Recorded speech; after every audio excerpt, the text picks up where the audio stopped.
Assalamualaikum warahmatullahi wabarakatuh, sahabatku, teman-temanku dimanapun Anda berada, khususnya kepada teman-teman atau yang biasa mendengarkan tausiah saya. Ada beberapa orang yang menghubungi saya, Pak, bagaimana tentang ketentuan zakat, tolong sampaikan Pak di YouTube Bapak. Saya ingin mencoba menjelaskan tentang tata cara pembayaran zakat fitrah, khususnya karena kita ini sebentar lagi akan mengakhiri bulan suci Ramadan. Yang saya jelaskan tentang apa itu zakat, kapan waktu pembayarannya, ya, siapa yang berkewajiban membayar zakat, dan siapa saja yang berhak menerima, kemudian apa saja yang harus dibayarkan atau seperti apa bentuk zakat itu. Ini nanti konsentrasinya ada pada zakat fitrah karena kaitan dengan bulan suci Ramadan. Saudaraku, teman-temanku dimanapun Anda berada, zakat ini kan berasal dari kata bahasa Arab, artinya zakat itu membersihkan. Jadi harta kita kalau tidak dikeluarkan zakatnya berarti dia tidak bersih. Maka di beberapa masjid ada tulisan, ingat 2,5% dari harta Anda adalah bukan milik Anda. Ini maksudnya dalam zakat mal, ya, tetapi karena kita konsentrasinya pada zakat fitrah sekarang ini, sahabatku, teman-temanku, zakat fitrah ini diberikan kapan hitungannya, waktunya. Nah, zakat fitrah ini wajib diberikan sebelum sholat Id, artinya sambil pergi ke masjid atau sambil mau sholat Id membayar zakat itu boleh. Tetapi ingat, kalau zakat fitrah itu harus diberikan kepada amil, artinya melalui amil, ya, maka amil kan butuh waktu juga memberikan kepada yang lain. Jadi saya ingin ingatkan, meskipun kita boleh membayar zakat itu sambil sholat, yang penting kuncinya sebelum sholat Id, ya, tapi kita juga harus berpikir, amilnya jangan pula dibuat repot. Gara-gara kita memberikan zakat sambil menjelang sholat, amil tidak sholat. Karena amil juga ada keutamaan memberikan zakat itu kepada yang berhak juga lebih cepat, supaya orang miskin atau orang yang tidak mampu, dia ketika hari raya tenang ikut merayakan umat Islam. Walaupun sebenarnya kalau amil tidak masalah juga memberikan kepada yang berhak itu selesai sholat, tapi diutamakan sebelum sholat. Oleh karena itu, si pembayar zakat ini upayakan terhitung bulan Ramadan hari pertama sampai sebelum sholat itu wajib dibayarkan zakatnya. Itu tentang waktu, ya. Siapa saja yang wajib membayar zakat? Yang wajib membayar zakat tentunya adalah orang yang beragama Islam. Yang kita maksud adalah zakat fitrah, ya. Jadi kita yang beragama Islam dan masih hidup di ujung Ramadan, kita wajib mengeluarkan zakat fitrah. Nah, jadi contohnya begini, ya. Ini kan kuncinya hidup di ujung Ramadan ini. Kalau kita anak bayi lahir tanggal 25 puasa, berarti kan ada 5 hari dia, walaupun tidak puasa kan hidup pada puasa, maka anak bayi itu wajib dikeluarkan zakatnya. Tapi ada orang meninggal dunia misalnya tanggal 25. Nah, orang yang sudah meninggal dunia di akhir Ramadan itu, ya, maka yang bersangkutan tidak wajib bayar zakat. Paham, ya? Artinya kata kuncinya adalah orang yang hidup di akhir Ramadan. Tapi kalau hidup dari awal sampai akhir, ya jelas wajib lah. Tapi bagaimana kalau orang yang sudah meninggal dunia, sudah terlanjur membayar zakat fitrah, meninggal pula? Ya nggak apa-apa, itu kan pahala baginya. Ini kan cerita kewajiban. Wajibnya itu adalah yang hidup di akhir Ramadan. Lalu kemudian, siapa yang wajib membayar zakat kita? Yang wajib membayar zakat adalah orang yang menanggung hidupnya. Oke, penjelasannya begini. Saya cari duit sendiri, apalagi kepala keluarga, berarti saya wajib membayarkan zakat untuk diri saya. Dan saya punya istri, punya anak, punya cucu misalnya, atau punya keponakan yang ada di rumah kita. dan istri, anak, keponaan, orang tua atau siapapun yang ada di rumah kita itu yang menanggung hidupnya kita. Makannya, minumnya, rumahnya, segala macam, sekolahnya, maka yang menanggung hidupnya itulah yang membayarkan zakatnya. Termasuk yang menanggung hidup orang tapi tidak bersama kita. Contoh siapa? Orang tua kita di kampung, anak kita ada di pondok pesantren, atau siapa saja yang menjadi tanggungan kita. Kita misalnya punya sejumlah anak panti asuhan. Anak panti itu diletakkan dari berbagai macam panti, di pondok pesantren segala macam. Maka yang wajib membayarkan zakat itu adalah yang menanggung hidupnya. Lalu kalau ibu kita apa namanya? Tidak, kalau ibu kita hidupnya dari kita, makannya, minumnya, ketergantungan dengan kita, ya berarti kita wajib bayar. Tapi kalau ibu misalnya masih bisa cari nafkah sendiri, orang tua masih bisa cari makan sendiri, kita tidak wajib. Lalu pertanyaannya, apakah boleh seorang anak membayarkan zakat ibunya, gurunya, atau siapa, atau mungkin mantannya misalnya? Ya boleh-boleh saja, tetapi tentu upayakan kalau yang bersangkutan dalam keadaan hidupnya pas-pasan. Misalnya ibu bapak kita hidupnya serba susah, serba sulit, hidupnya pun kadang-kadang susah untuk oleh dirinya sendiri, maka kita bayarkan zakatnya, ya. Tapi kalau orang tua kita mampu dan dia bisa cari nafkah sendiri, enggak usah. Tapi kalau membantu orang tua, ya kan tidak harus dengan zakat, bisa dengan cara lain. Infak, sedekah, bantu uang biasa, itu kan berbakti kepada orang tua. Jangan nunggu pula orang tua susah baru kita berbuat kebaikan, ya. Saya ulangi, orang yang hidupnya kita tanggung, itulah yang kita wajibkan bayar zakat fitrahnya. Oke, itu kewajiban kita ya. Kemudian siapa saja yang berhak menerima zakat? Nah, ini agak beda ya. Kalau zakat mal itu kan kepada 8 asnaf. Zakat mal itu zakat harta ya. Ada yang namanya fakir, ada yang namanya miskin, ada mu'alaf, orang yang baru masuk Islam, ada yang rikob, budak ya, budak ya, orang yang tergadai, ada yang namanya ghorim, orang banyak utang, ada yang mu'alaf, orang masuk Islam, ada ibnu sabil. Ibnu sabil ini orang yang sedang dalam perjalanan, kehabisan bekal. Salah satunya adalah mereka yang kehabisan bekal sekolah di pondok pesantren. Termasuk salah satunya adalah fisabilillah, untuk kepentingan publik yang berkaitan dengan ketaatan kita kepada Allah, seperti membangun fisik masjid ya, untuk berperang membela agama Allah misalnya. Itu 8 asnaf. 8 ini yang berhak menerima zakat. Oh ya, salah satunya adalah amil, itu zakat mal. Tapi khusus zakat fitrah, nah agak beda. Zakat fitrah ini kan tujuannya supaya umat Islam pada hari raya itu tak mikir cari nafkah, supaya orang miskin pada hari raya itu ikut bergembira, tidak sibuk cari makan, tidak sibuk cari nafkah, dia ingin bergembira pada hari raya itu. Maka zakat fitrah konsentrasikan kepada fakir miskin. Tidak boleh zakat fitrah bangun jembatan, bangun masjid lah, segala macam. Itu nanti dulu, itu zakat mal. Makanya kita supaya mereka juga terlayani, zakat mal itu juga dibayarkan. Zakat fitrah konsentrasikan kepada orang fakir miskin. Bahkan termasuk orang tua kita pun, sanak pemilik kita, keluarga kita, sahabat kita yang miskin pun boleh menerima zakat, termasuk orang tua kita. Ya, tapi jangan lihat orang tuanya ya, lihat miskinnya. Tapi kok ya keterlaluan, masa bapak ibu dikasih zakat pula?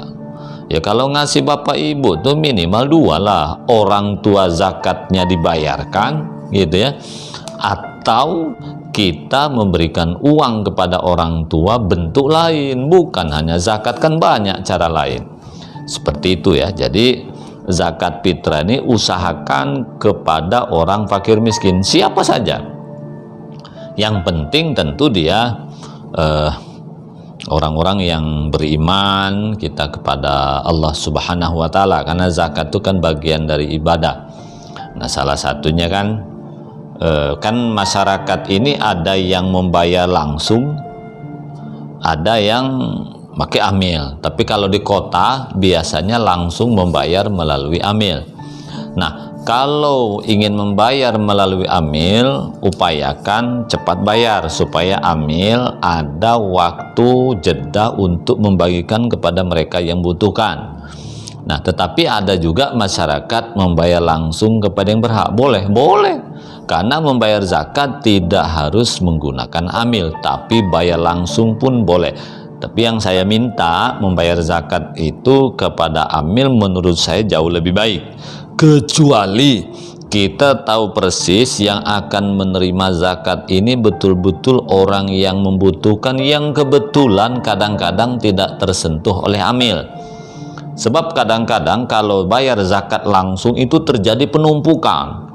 Yang banyak dapat, yang tidak sama sekali. Kalau amil biasanya kan dicatat mana warga di perumahan kita atau warga desa ini, RT ini, dusun ini, mana saja sih yang miskin, mana saja yang kurang mampu, mana zakat sudah diberikan kepada amil, biasanya dibagikan. Atau kita supaya enaknya ya, ada juga cara lain, kita bayarkan zakat melalui amil sekaligus setorkan nama. Pak Amil, saya membayar zakat fitrah ya, tapi saya ingin beri catatan Pak, rumah di sana warga sana banyak yang tidak mampu Pak, tolong Bapak berikan zakat ini kepada mereka, atau zakat yang ada selama ini. Begitu, jadi artinya bayar zakat sekaligus setor data mana yang tidak mampu, nanti ambil memverifikasinya. Seperti itu langkah-langkahnya. Kita membayar langsung pun boleh, tetapi jangan sampai terjadi penumpukan zakat. Kita ingat masa lalu ya, termasuk saya mungkin ya, saya merasa keliru juga. Membayar zakat itu semuanya diberikan kepada guru kita, kepada guru ngaji kita. Akhirnya itu guru dapat beras pula sampai 3 ton, 4 ton, sementara orang yang miskin tidak kebagian. Ya, seperti itu. Lalu apakah kita boleh membayar zakat kepada guru? Boleh, kalau dia miskin.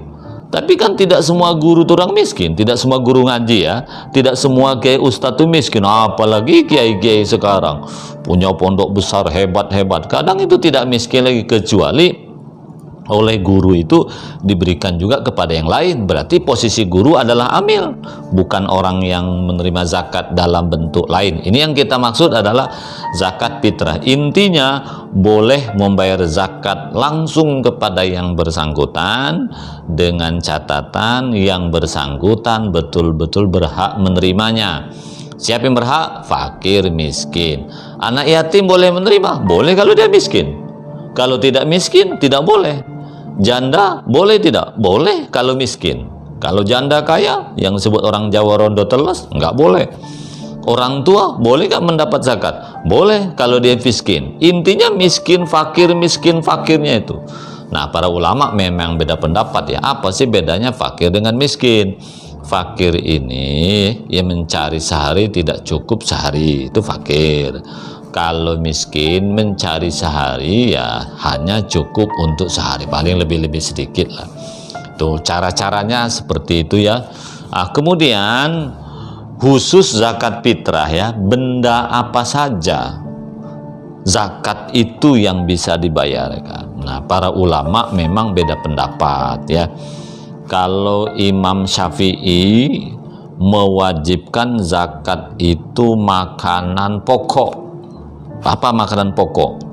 Kita sehari-hari makan beras, ya beras bayarkan 2,5 kilo. Kalau kita bayarnya makan sehari-hari misalnya gandum, berarti gandum. Seperti daerah Jawa Timur ya, saya kebetulan lama di Jawa Timur dulu sampai 12 tahun ya. Di Lumajang 5 tahun, di Probolinggo 3 tahun, di Surabaya juga sekian tahun. Khususnya teman-teman saya, saudara saya yang dari Madura, itu kan sudah umum makan jagung tuh waktu itu ya, jagung dengan ubi puhung itu yang dijadikan makanan. Kan enak ubi dengan jagung tuh dijadikan makanan. Nah, kalau kita makan jagung seperti daerah Lumajang tempat saya dulu belajar, maka zakatnya ya pakai jagung. Tapi kalau misalnya makannya makan beras, ya pakai beras. Kalau makannya itu sehari-hari ubi, ya pakai ubi. Kalau daerah Kepulauan Riau dulu, Lingga, Selat Panjang, makannya itu pakai sagu, ya bayarnya pakai sagu. Pokoknya kalau zakat itu apa makanan sehari-hari, usahakan makanan sehari-hari itulah yang dibayarkan 2,5 kilo. Tetapi menurut mazhab lain ya boleh pakai uang. Makanya di Batam atau di sekitar tempat kita ya jangan terlalu disalahkan, terutama amil ya. Amil ini kan ada juga yang nggak kesal-kesal sedikit, ini ngerepoti kali orang nih kok bayar zakat pakai beras pula. Zaman sekarang kan sudah zaman uang, zaman piti katanya, zaman money. Kenapa pula harus pakai uang? Nggak bisa begitu. Kalau kita katanya orang timur bermazhab Syafi'i, ya memang zakat tuh nggak boleh pakai uang. Zakat itu hanya boleh pakai makanan pokok, beras salah satunya. Tapi ada mazhab lain yang berpendapat boleh. Nah itulah yang kemudian juga dipakai oleh kebanyakan orang Indonesia, khususnya di kota yang bermazhab zaman now. Bukan zaman all. Kalau zaman all ini kan rata-rata makanan pokok ya, jarang sekali uang itu. Kadang bawa uang juga, tapi uang itu dijadikan infak ya. Tapi kalau sekarang nampaknya banyak pakai uang. Nah kalau zakat menggunakan uang ya berarti kita tidak bermazhab Syafi'i, mazhab yang lain. Nah tentang nilainya sekarang, kalau kita sepakat beras, itu beras pun ya yang harus kita bayarkan jenis beras yang kita makan. Tidak semua zakat itu, tidak semua orang bayar zakat itu sama, tergantung beras yang kita makan. Karena beras ini kan macam-macam juga. Ini saya kebetulan dapat edaran ya dari Kementerian Agama Kota Batam ya. Ini sudah sesuai dengan edaran dari Majelis Ulama Indonesia Kota Batam, tapi daerah lain bisa mengacu ke sini ya, karena sama sebenarnya. Ini hanya bedakan hanya wilayah saja. Standarisasi harga beras Ramadan, nah ya, tahun 1443 Hijriah atau tahun 2022 Masehi. Oke. Nah, beras yang kita bayarkan nanti tergantung apa yang kita makan sehari-hari. Apakah yang 10.000 per kilonya, apa yang 11.000, apa yang 12.000, apa yang 13.000, atau yang 14.000 atau 15.000. Ini harga beras. Kalau ada kita sehari-hari makan beras paling enak, beras dari Sumatera Barat yang paling paten tuh katanya, atau beras yang lain, ya tinggal kuang. Ini sekedar contoh. Kalau kita sendiri berarti zakatnya 25.000. Kalau kita makan beras yang standarnya 10.000, kan 2,5 kilo, berarti 25.000. Tapi kalau kita makan beras yang harga 15.000, ya berarti 37.000. Nah, oke. Di sini dijelaskan sampai anggota keluarga 10 ya. Kalau misalnya anggota keluarga katakanlah kita 1, istri 1, kalau istri 2 pun boleh juga, berarti 2 istri kita yang wajib bayarkan. Katakanlah istri 1, anak 2, berarti bayar berapa? 4 kan? Kalau kita bayarkan zakat 4 orang, cara ngitungnya, kalau yang kita makan harga beras sekitar 10.000, berarti zakat untuk 4 orang itu 100.000. Kalau yang harga 11.000 ya berarti 110.000. Kalau harga yang 12.000 ya berarti 120.000. Kalau yang harga 13.000 ya berarti harga 130.000. Kalau yang 14.000 berarti harga beras yang 140.000. Kalau yang 15.000 ya berarti harga beras 150.000. Begitu dan seterusnya. Tapi ya kalau yang kita bayarkan kan sampai 10 orang, apakah ada 1 orang bayarkan zakat 10 orang? Ada. 1, kita, istri, emak, adik, kakak, mungkin kita punya anak yatim, atau kita membayarkan orang. Jangankan 10, lebih dari 10 pun bisa. Kalau istri kita 4 misalnya ya, kita 1, istri 4, sudah 5. Dari 4 istri itu ada 1 anak, 1 anak, 1 anak. Sudah berapa itu? Sudah 9. Mungkin 1 ada ibu kita di rumah kita. Sudah 10 kan? Kalau 10 orang kita bayarkan zakat, ya, kalau yang harga 10.000 ya berarti 250.000. Kalau yang harga 11.000 ya berarti 275. Yang harga 12.000 ya berarti 300.000. Yang harga 13.000 ya berarti 325.000. Yang harga 14.000 berarti 350.000. Yang harga 15.000 ya berarti 375.000. Zakat itu harus jelas hitung-hitungannya. Tapi biasanya masyarakat ketika membayarkan zakat ke masjid, biasanya kan duitnya dilebihkan. Dilebihkannya itulah yang disebut dengan infak. Oke, teman-temanku, sahabatku dimanapun Anda berada. Sekarang bagaimana cara membayar fidyah? Fidyah ini bagi mereka yang karena sesuatu dan hal karena uzur tidak puasa, caranya bayar fidyah, jangan tidak dibayar. Siapa yang membayar fidyah? Yang menanggung hidupnya, sama istri, anak, orang tua, atau kita yang menanggung hidupnya, itulah yang membayarkan fidyah. Oke, bayar fidyah ini satu sok ya, satu sok ini ya, memberikan makan, minum, memberikan makan orang miskin sehari. Jadi kalau sehari tidak puasa, berarti memberi makan orang miskin itu sehari. Nah, kalau diuangkan di sini berdasarkan surat edaran dari Kementerian Agama dan MUI itu 15.000. Jadi katakanlah 15.000 itu sebenarnya tak cukup juga ya. Ini kan ngitung beras saja, anggaplah 1 kilo. Ya, kalau dimasak kan, kalau dibeli kan mana cukup. Orang miskin makan sehari kalau beli ya kalau 15.000 kan berarti kan kita berikan mentahnya kan, bukan berikan masaknya. Oke, 15.000 katakanlah ya. Ya, tergantung. Kalau misalnya 1 orang 1 hari 15.000. Ini per hari ya. Kalau misalnya kita tidak puasa 1 bulan, berapa itu?